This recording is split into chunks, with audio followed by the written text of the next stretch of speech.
Hi every one, this Asha from 369. ഇന്നത്തെ video നമ്മൾ ചെയ്യുന്നത് ന്യൂസിലാൻഡ് നഴ്സിംഗ് കൗൺസിലേക്കുള്ള രജിസ്ട്രേഷൻ നോക്കുന്ന എല്ലാ നഴ്സസിൻ്റെയും ഒരു പേടി സ്വപ്നമാണ് എന്തായിരിക്കും ഓസ്കി ഡേയിൽ സംഭവിക്കുക എന്നുള്ളത്.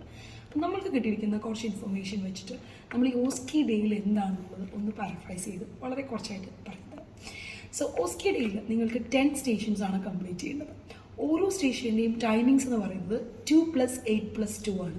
So 2 minutes reading time, 8 minutes demonstration time, 2 minutes to go to the next station.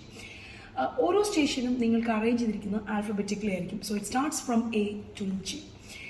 So നിങ്ങളിപ്പോൾ ഏത് സ്റ്റേഷനാണ് തുടങ്ങുന്നതെന്ന് നമുക്ക് രജിസ്ട്രേഷൻ സ്റ്റേഷൻ അലൊക്കേഷൻ കിട്ടും.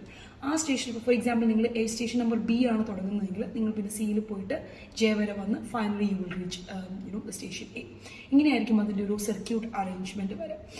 ഓസ്കിയിൽ നമ്മൾ മെയിനായിട്ടും ചെയ്യേണ്ടത് അതല്ലെങ്കിൽ ശ്രദ്ധിക്കേണ്ട കുറച്ച് കാര്യങ്ങൾ പറയാം. ഓസ്കി ഡേയുടെ അന്ന് നമുക്ക് എല്ലാ സ്റ്റേഷന് മുൻപും വെയിറ്റിംഗ് ടൈം ഉണ്ട്. ഈ സ്റ്റേഷനുകളിലൊക്കെ കൂടെ നമുക്കൊരു നോട്ട് പാഡ് അവൈലബിൾ ആയിരിക്കും. സോ ഈ നോട്ട് പാഡ് നമുക്ക് വേണ്ട നോട്ട്സ് യൂസ് ചെയ്യാനും കാര്യങ്ങൾക്കും ഒക്കെ യൂസ് ചെയ്യാവുന്നതാണ്. ഒപ്പം തന്നെ നമുക്കൊരു കാൻഡിഡേറ്റ് ഇൻഫർമേഷൻ കാണും. കാൻഡിഡേറ്റ് ഇൻഫർമേഷനും പിന്നെ അതേപോലെ തന്നെ ഈ കാൻഡിഡേറ്റ് ഇൻഫർമേഷനിൽ ഡീറ്റെയിൽസ് തരും. So what is the scenario, ചിലപ്പോൾ ഒരു കാൻഡിഡേറ്റ് ഡോക്യുമെൻറ്റേഷൻ ഷീറ്റും കൂടെ കാണും. സോ നിങ്ങൾക്ക് ഡോക്യുമെൻറ്റേഷൻ ചെയ്യേണ്ട സ്റ്റേഷനിലുണ്ടെങ്കിൽ കാൻഡിഡേറ്റ് ഡോക്യുമെൻറ്റേഷൻ കൂടെ അവിടെ അറ്റാച്ച്ഡ് ആയിരിക്കും. അത് നിങ്ങൾക്ക് ഡോക്യുമെൻറ്റ് ചെയ്യാനായിരിക്കും. So that is how it is arranged. അപ്പം നിങ്ങൾക്ക് ഈ ഫസ്റ്റ് തരുന്ന 2 minutes നിങ്ങൾക്ക് ഈ കാൻഡിഡേറ്റ് ഡോക്യുമെൻറ്റേഷൻ ഷീറ്റ് മൊത്തം വായിക്കാം. യൂഷ്വലി അതിനൊരു ഇസ്ബാർ റേഞ്ചിലായിരിക്കും അത് അറേഞ്ച് ചെയ്തിരിക്കുന്നത്. അത് വായിക്കുക, അത് മനസ്സിലാക്കുക. അതിനാണ് നിങ്ങൾക്ക് 2 minutes. ദെൻ നിങ്ങൾക്ക് 8 minutes നിങ്ങൾക്ക് പെർഫോം ചെയ്യാം. 8 minutes 6 minutes ആവുമ്പോഴേക്കും നിങ്ങൾക്കൊരു ബ്ലീപ്പ് ടൈം കിട്ടും.